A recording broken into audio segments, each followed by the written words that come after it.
The other day, I had a dangerous thought. Why can't we, with just one reception of the Eucharist, empty purgatory? After all, the Eucharist is God. It is infinite. It is infinitely powerful. Are we doing something wrong? Is the Mass not being celebrated well enough? There has to be an answer to this question. And so I thought, and I asked a further question. Who is the person that received the Eucharist the best? That could teach us how to do it, that could show us what we're doing wrong? The answer, the Blessed Mother. Is there a place where she talks about this, where she talks about the Eucharist, where she could coach us herself? There is. The answer will blow your mind. If you'd like to support this channel in any way, please do so through Buy Me a Coffee. Let's get right into it. So where did I go? I went to The Mystical City of God, unabridged 4-volume edition, approved since 1681 by Pope Innocent XI, an amazing book that walks through the life of Jesus and Mary, and after every chapter, commentary by the Blessed Mother herself, and you can tell that it's the Blessed Mother because the wisdom there is far beyond any saint, any other book that you're reading, any priest, any homily, far beyond anything that you typically hear. It is amazing. And in this very section, she addresses this problem of how we can improve our holiness. 5 things that we can do that she does to improve our reception of the Eucharist, and our 3 principal enemies against it. And this sentiment of the infinite power of the Eucharist and why aren't we getting more out of it has been held by many people. I'm not the first one. I want to tell you about this amazing young saint that received the Eucharist once, went into ecstasy, and then died because she recognized its power. I want to tell you about Blessed Imelda Lambertini. Her story is unbelievable. And if we had half her reverence, we would empty purgatory tomorrow. Listen to this.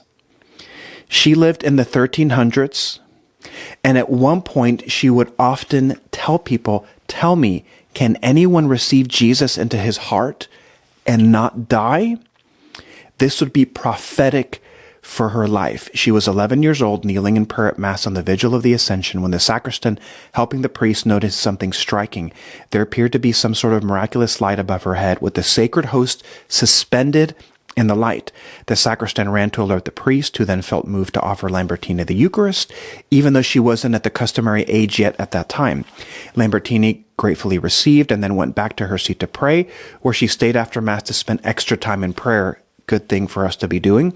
A long time passed and she was still praying, and one of the sisters was sent to get her for dinner. She found Lambertini kneeling with a smile on her face. When the sister tapped her to get her attention, Lambertini fell over. She was dead. She is a patroness of those that receive First Communion.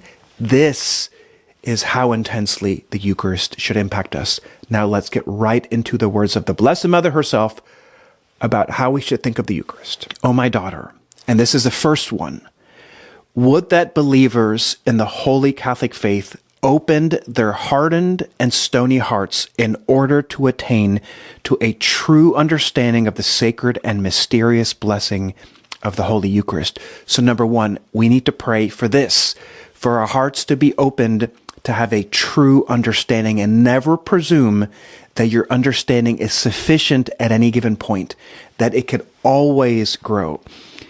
Number 2, here it comes. If they would only detach themselves, root out and reject their earthly inclinations, and restraining their passions, apply themselves with living faith to study by the divine light their great happiness in thus possessing their eternal God in the Holy Sacrament. So we need to do all of those things. Essentially, look at earth as offering us nothing, and look at the Eucharist as offering us everything.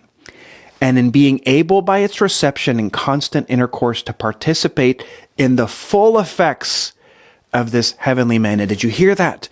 We need to want to participate in the full effects of the Eucharist. You are not participating in the full effects. You're participating partially. Want more, because the Eucharist has more to offer us. And then here comes number 3. If they would only worthily esteem this precious gift, begin to taste its sweetness and share in the hidden power of their omnipotent God. We are never at any given point worthily esteeming enough the Eucharist. Our esteem of it always needs to grow. Then she continues, then nothing would ever be wanting to them in this exile. In this, the happy age of the law of grace, mortals have no reason to complain of their weakness and their passions. Did you hear that? Since in this bread of heaven they have at hand strength and health. We have everything in the Eucharist. It matters not that they are tempted and persecuted by the demon, for by receiving the sacrament frequently, they are enabled to overcome him gloriously. At times, we think that God is cheap in giving us his grace, that he only gives us sufficient grace with the sense of, barely enough to get by. Wrong. God is not cheap like you and like I. He is not cheap like us. He gives us grace to gloriously overcome Satan. The faithful are themselves to blame for all their poverty and labors, since they pay no attention to this divine mystery, nor avail themselves of the divine powers thus placed at their disposal by my most holy Son. I tell thee truly, my dearest, that Lucifer and his demons have such a fear of the most holy Eucharist that to approach it causes them more torments than to remain in hell itself. Think about that. It is more painful for the demons to get close to the Eucharist than to be sent into hell. Although they do enter churches in order to tempt souls, they enter them with aversion, forcing themselves to endure cruel pains in the hope of destroying a soul and drawing it into sin, especially in the holy places and in the presence of the Holy Eucharist. If we had half of the zeal of Satan, the same amount of zeal that he has for wanting to drag us into hell, if we had half that zeal for God, we would be saints. Do you hear how Satan, he endures cruel pains in order to tempt us? We should be willing to endure cruel pains in order to receive the Eucharist. Their wrath against the Lord and against the souls alone could induce them to expose themselves to the torment of his real sacramental presence. Whenever he is carried through the streets, they usually fly and disperse in all haste, and they would not dare approach those that accompany him if by their long experience they did not know that they will induce some to forget the reverence due to their Lord. Therefore, they make special efforts to tempt the faithful in the churches, for they know what great injury they can thereby do to the Lord himself, who in his sacramental love is there waiting to sanctify men and to receive the return of his sweetest and untiring love. Here comes number 4. Hence, thou canst also understand the strength of those who prepare themselves to partake of this bread of the angels. How much do you prepare yourself? And how the demons fear the souls who receive the Lord worthily and devoutly, and who strive to preserve themselves in this purity until the next communion. Do you see, like all these Eucharistic hacks here, preparing yourself, receiving worthily, and then keeping that same sentiment from one Eucharist to the next? But there are very few who live with this intention, and the enemy is ceaselessly alert in striving to throw them back into their 3 demons are going to be mentioned here that you need to remember and renounce at all times when you're going to receive communion. Their forgetfulness, distraction, and indifference. Those are our 3 principal enemies in coming more holy to the Eucharist. Forgetfulness, distraction, and indifference. Haven't we all been conquered by these? But now we know who they are, and we must renounce them vigorously, so that he may not be obliged to encounter such powerful weapons in the hands of men. Write this admonition in thy heart, and since without thy merit the Almighty has ordained that thou receive Holy Communion daily, speaking to Venerable Mary of Agreda, seek by all possible means to preserve thyself in the good dispositions from one communion to the other. It is the will of the Lord and my own, that with this sword, the Eucharist is a sword, thou fight the battles of the Almighty in the name of the Holy Church against the invisible enemies. For in our days there are heaping affliction and sorrow upon the mistress of nations, while there is none to console her or take it to heart. Do thou thyself weep for the same reason, and let thy heart be torn in sorrow. But while the omnipotent and just judge, who is so greatly incensed against the Catholics for having outraged his justice by their unmeasurable and continual transgressions, even under the aegis of this grand faith, none are found to consider and weigh the fearful damage, nor to approach the easy remedy of receiving the Holy Eucharist with a contrite and humble heart, nor does anyone ask for my intercession. That's an extra one that I'm throwing in there, always receiving the Eucharist with a humble and contrite heart, and asking the Blessed Mother to intercede for you while you're receiving the Eucharist. Later on, she's going to speak about how she humbles herself, and this is the last piece. Though all the children of the Church largely incur this fault, yet more to be blamed, and many of you are going to say, don't get me started, more to be blamed are the unworthy and wicked priests. For by the irreverence with which they treat the Blessed Sacrament, the other Catholics have been drawn to undervalue it. Many of you already know this. If the people see that their priests approach the divine mysteries with holy fear and trembling, they learn to treat and receive their God in like manner. Those that so honor him shall shine in heaven like the sun among the stars. For the glory of my divine Son's humanity will redound in a special measure in those who have behaved well toward him in the Blessed Sacrament. Hear the reward, and have received him with all reverence. Whereas this will not happen to those who have not frequented this holy table with devotion. Moreover, the devout will bear on their breast, where they have so often harbored the Holy Eucharist, most beautiful and resplendent inscriptions, showing they were most worthy tabernacles of the Holy Sacrament. This will be a reward in heaven. For those of us that receive the Eucharist worthily, we will shine on our chest in a particular way in heaven. This will be a great accidental reward for them, and a source of jubilation and admiration for the holy angels and all the rest of the blessed. They will also enjoy the special favor of being able to penetrate deeper into the mystery of the presence of the Lord in the sacrament, and to understand all the rest of the wonders hidden therein. This will be such a privilege that it alone would suffice for their eternal happiness, even if there were no other enjoyment in heaven. Did you hear that?